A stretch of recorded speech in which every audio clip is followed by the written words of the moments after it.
कोई जानता है कि भारत एक लोकतांत्रिक राष्ट्र है और यहाँ हर किसी को अपने हिसाब से जिंदगी जीने की आजादी है। लेकिन फिर भी हमारे संविधान और कानून की किताब में कुछ ऐसे नियम, कानून और दायरे के बारे में बताया गया है जिसके तहत देश के नागरिकों को चलने को कहा जाता है, ताकि देश में कानून व्यवस्था बनी रहे और शांति का माहौल रहे। इन्हीं दायरों और कानूनों के अंदर आती है शादी। हालांकि देश में शादी को लेकर पूरी आजादी है एक व्यक्ति को अपनी मर्जी के मुताबिक शादी करने का, बल्कि अपनी मर्जी से शादी करना तो उसका अधिकार है। नागरिकों की शादी के लिए तो हिंदू मैरिज एक्ट भी अपना जीवन साथी चुनने की आजादी को इज्जत देता है, पर भारतीय दंड संहिता इस शादी की आजादी से जुड़ी सीमाएं जरूर तय करती हैं। इस बारे में और जानें उससे पहले अगर आपने चैनल सब्सक्राइब नहीं किया है तो चैनल सब्सक्राइब कर लें, बेल आइकॉन दबाना बिल्कुल न भूलें।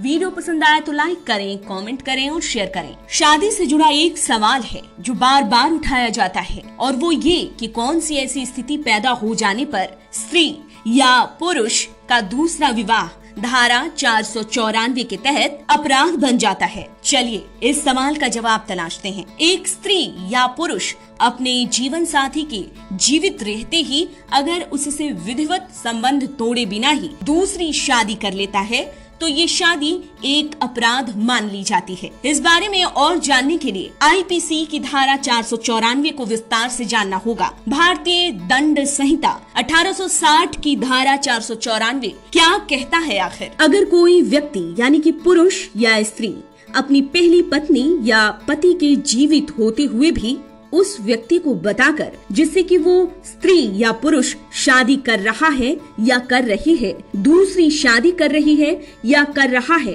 तो धारा 494 के अंतर्गत ऐसी शादी करने वाला व्यक्ति दोषी करार दे दिया जाएगा। अब जानते हैं कि कब इसे नहीं माना जाएगा अपराध। अगर पति पत्नी का तलाक हो चुका है और ऐसी स्थिति में पति या पत्नी दूसरी शादी करते हैं तो इसे अपराध नहीं माना जाएगा। बिना किसी सूचना के अगर दोनों पति पत्नी 7 साल से अलग रह रहे हैं, पर यहाँ एक बात हमेशा याद रखनी होगी कि इन 7 साल में न पति जानता हो कि पत्नी कहाँ है और न तो पत्नी को ये पता हो कि पति कहाँ है। ऐसे में दूसरी शादी करने का ये नियम लागू होगा। इस तरह से विवाह करना तब अपराध नहीं कहलाएगा जब किसी अन्य कानूनी प्रक्रिया से कोर्ट ने दोनों को अलग कर दिया हो या फिर किसी और पारंपरिक विधि या रीति के मुताबिक दोनों का तलाक करा दिया गया हो। इस बात पर ध्यान देना होगा कि मुस्लिम समाज पर ये कानून लागू नहीं होता। भारतीय दंड संहिता 1860 की धारा 494 के तहत इस अपराध के लिए दंड का प्रावधान भी किया गया है। ये अपराध उस कोर्ट के समझौता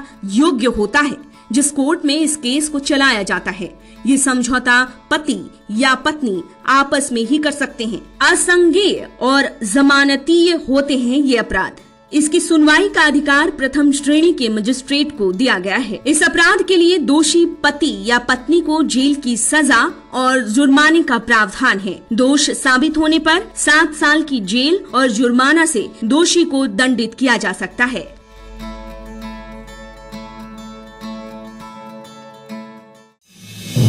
आप देख रहे हैं नेट्रिक न्यूज, साहस सच कहने का।